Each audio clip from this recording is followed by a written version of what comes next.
Cartoon TV.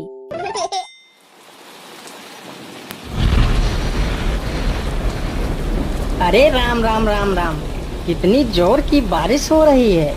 2 दिनों से यह बारिश तो रुकने का नाम ही नहीं ले रही है। मुझे लगता है अब जल्दी ही मेरी छत से पानी टपकने लगेगा। तभी उधर से एक शेर बारिश से परेशान होकर छिपने की जगह ढूंढते ढूंढते उसी किसान की झोपड़ी के पीछे बने तबेले में घुस जाता है, जिस तबेले में उस किसान के कुछ गधे बंधे हुए थे। अंधेरा ज्यादा होने के कारण शेर गधों को देख नहीं पाता है और उन्हीं के बीच जाकर खड़ा हो जाता है।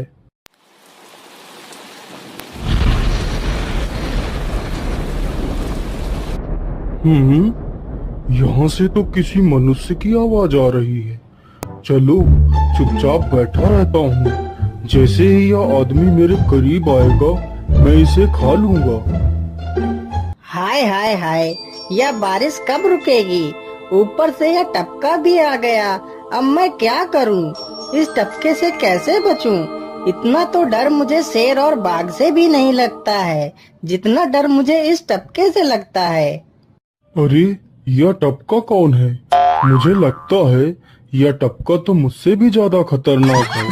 तभी तो यह आदमी शेर और बाघ से ज्यादा इस टपके से डर रहा है। चलो जल्दी से मैं यहाँ से निकल लेता हूँ, नहीं तो कहीं टपका ने मुझे देख लिया तो मेरी खैर नहीं। ओहो, अब मैं इस टपका से कैसे बचूं? चलो जल्दी से मैं अपनी मौसी के घर चला जाता हूँ।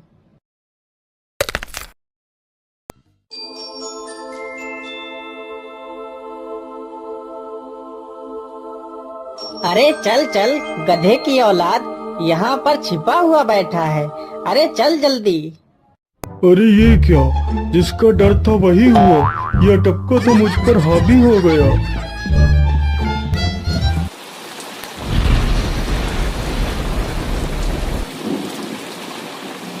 कैसे बचूं? कैसे बचूं? इस टपका से मैं कैसे बचूं? हे भगवान मेरी सहायता करो, मुझे इस टपका से बचाओ। मैं आज के बाद किसी प्राणी को नहीं मारूंगा, मैं मांसाहार छोड़ के शाकाहारी बन जाऊंगा। भगवान मेरी रक्षा करो। शेर को दौड़ते दौड़ते रात से सुबह हो जाती है।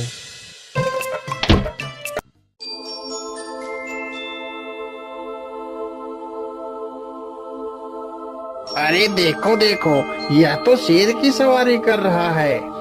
अरे हाँ, सच में ये तो शेर की सवारी कर रहा है। इसे तो डर भी नहीं लगता है। अरे उधर तो देखो जरा, यह आदमी कितना बहादुर है। यह आदमी शेर की सवारी कर रहा है। जिस शेर को देखकर हमारी धोती आगे से गीली और पीछे से पीली हो जाती है, यह तो उसकी सवारी कर रहा है। ये गांव के लोग भी ना पागल हो गए हैं, जो इस गधे को शेर। अरे बाप रे, यह तो सच में एक शेर है। हे भगवान मेरी रक्षा करो, शेर तो मुझे खा ही जाएगा। राम राम राम राम राम, अब क्या होगा? इस शेर से कैसे बचूं? अरे यह तो एक बरगद का पेड़ है। यही अच्छा मौका है, जल्दी से इस बरगद की जड़ पकड़कर ऊपर चढ़ जाता हूँ।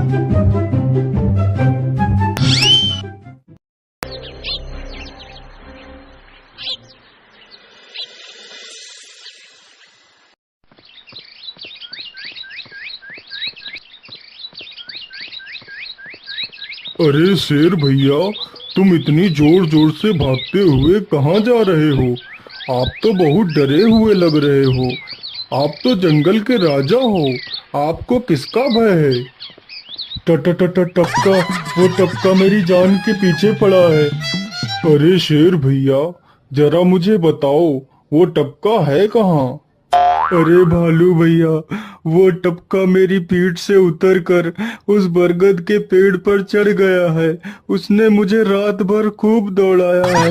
वो तो भगवान का शुक्र है कि मैं जिंदा बच गया। चलो शेर भैया, मुझे उस टपके के पास ले चलो, जरा मैं भी तो देखूं आखिर ये टपका है कौन। अरे नहीं भालू भाई, बड़ी मुश्किल से तो मेरी जान बची है। मैं अपनी जान फिर जोखिम में नहीं डालूंगा। तुम्हें जाना है तो जाओ। अच्छा अच्छा, ठीक है शेर भाई, तुम यहीं रुको। मैं अभी बरगद के पेड़ पर देखकर आता हूँ। आखिर ये टपका है कौन? जाओ जाओ बच्चों, जब वो टपका तुम्हारे ऊपर हावी होगा तो पता चलेगा।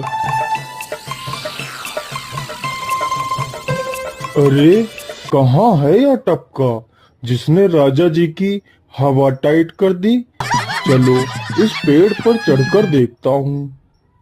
अरे बाप रे बाप, शेर क्या अकेला कम था, जो ये भालू भी आ गया।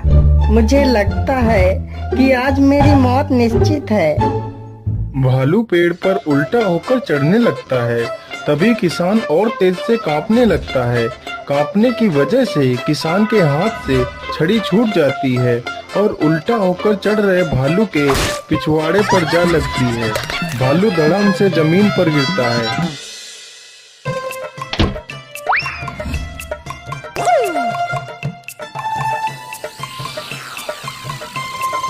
मुझे लगता है अब शेर और भालू दोनों भाग गए हैं। चलो अब जल्दी से यहाँ से निकल लेता हूँ। सारे राज्य में यह बात फैल गई कि हरिया किसान बहुत ही बहादुर है और वह शेर की सवारी कर लेता है। धीरे धीरे यह बात राजा तक पहुँच गई।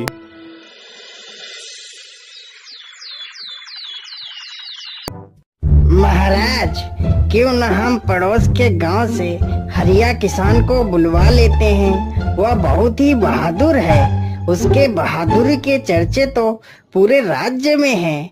मुझे पूरा विश्वास है वह इस काम को जरूर कर सकता है। वह इस दुष्ट शेर को जरूर पकड़ लेगा। सैनिकों, हरिया किसान को आदर पूर्वक हमारे दरबार में पेश किया जाए। महाराज, आपने हमें याद किया। बताइए क्या बात है। मालिक, हमसे कोई भूल हो गई क्या मालिक? नहीं नहीं हरिया, तुमसे कोई गलती नहीं हुई है। यह कुछ लोग पड़ोस के गांव से आए हैं। इनका कहना है कि इनके गांव में कोई दुष्ट शेर आ गया है जो इनके पशुओं को उठाकर ले जाता है और उन्हें मारकर खा जाता है। हमने तुम्हारी बहादुरी के बहुत सारे किस्से सुने हैं। तुम बहुत ही बहादुर हो, इसलिए मैं तुम्हें उस शेर को पकड़ने की ये जिम्मेदारी सौंपता हूँ।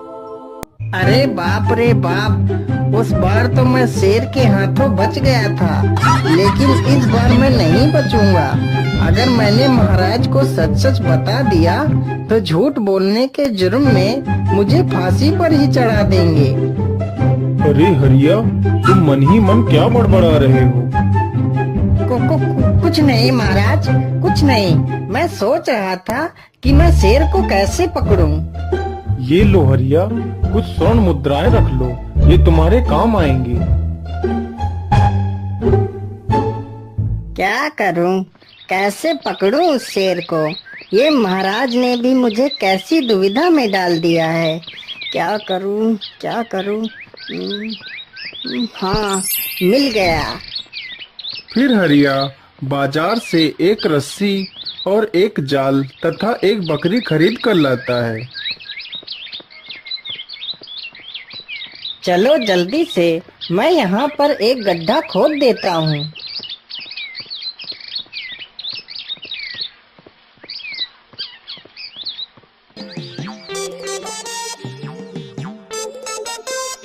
गड्ढा तो खोद दिया। चलो अब जल्दी से इस बकरी को रस्सी से बांध देता हूँ।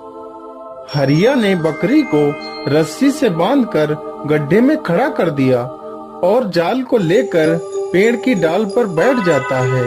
थोड़ी ही देर बाद जब बकरी को भूख लगती है तो वह चिल्लाने लगती है।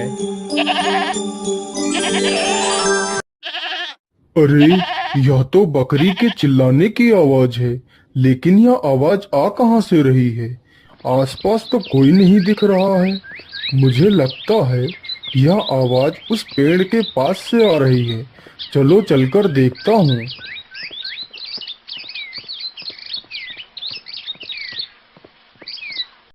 अरे वाह, आज तो शिकार मेरे पास खुद चल कर आ गया।